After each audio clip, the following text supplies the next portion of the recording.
Ռուսաստանի նախագահը բարկացրել է Թրամփին, ԱՄՆ ղեկավարին դուր չի գալիս Պուտինի վերջին օրերի վարքագիծը։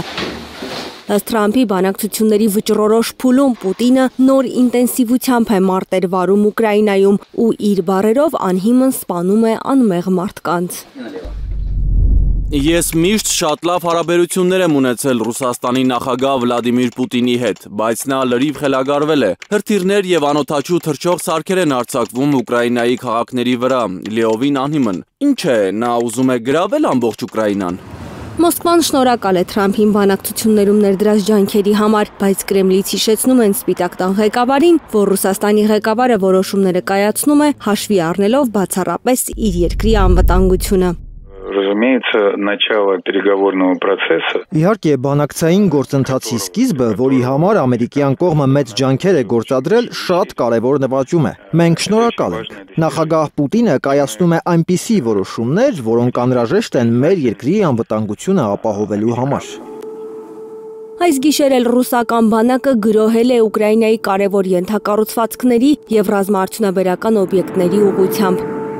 Պայթյունները որոտացել են ամբողջ գիշեր։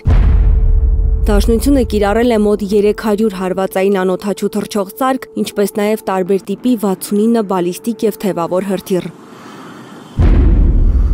Ավելի քան 10 մարդ է զոհվել։ Սպիտակ տան ղեկավարը չի բացառել, որ Ռուսաստանի դեմ նոր խիստ պատժամիջոցներ կսահմանի Միացյալ Նահանգները։ Սանկցիաների մասին օրինագիծը քվեարկության է դրվելու հունիսին կոնգրեսում։ Ամերիկյան աղբյուրները գրում են, որ Ռուսաստանին պատժելուն կողմ են եւ հանրապետական եւ դեմոկրատ սենատորները։ Եվրոպացի քաղաքական գործիչները փորձում են համոզել Թրամփին Ուկրաինամետ դիրքորոշում ընդունել։ Պավել Զարուբինի հետ հարցազրույցի ժամանակ հայտարարել է Ռուսաստանի նախագահի մամուլի քարտուղար Դմիտրի Պեսկովը։ Նրանք հույս ունեն համոզել Թրամփին իրենց դիրքորոշումն ընդունել։ Եթե Թրամփի դիրքորոշումը դեռևս բավականին չեզոք է եւ նա զբաղվում է կարգավորման հարցերով, ապա եվրոպացիների դիրքորոշումը բացահայտորեն Ուկրաինամետ է։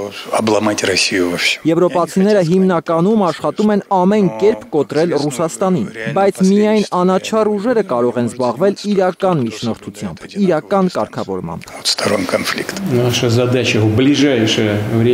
Այնպես չէ, որ Թրամփի թիրախում միայն Ռուսաստանի նախագահն է հայտնվել։ Զելենսկիի պահվածքը նույնպես Միացյալ Նահանգների նախագահի սրտով չէ։ Թրամփի կարծիքով Ուկրաինայի նախագահը իր հակառուսական սուր հայտարարություններով խանգարում է բանակցային գործընթացին։ Թրամփը խորհուրդ է տվել ուկրաինացի գործընկերոջը լռել։ Նրա բերանից դուրս եկող բառերը խնդիրներ են առաջացնում։ Ինձ դա դուր չի գալիս, նա պետք է դադարի խոսել։ Ռուս-ուկրաինական բանակցությունների հաջորդ փուլը դեռ օդում կախված է։ Թրամփը վախենում է, որ Պուտինն ու Զելենսկին իրենց անհեռատես գործողություններով կխափանեն այն։ ՌԻԱ Նովոստի գործակալության անանուն աղբյուրը հայտնում է, որ կուլիսային բանակցություններ են ընթանում, բայց հստակ պայմանավորվածություն չկա, թե երբ ու որտեղ կանցկացվեն դրանք։ Հասմիկ Սերոբյան, Սմբատ Ասլիկյան, Հայլուր։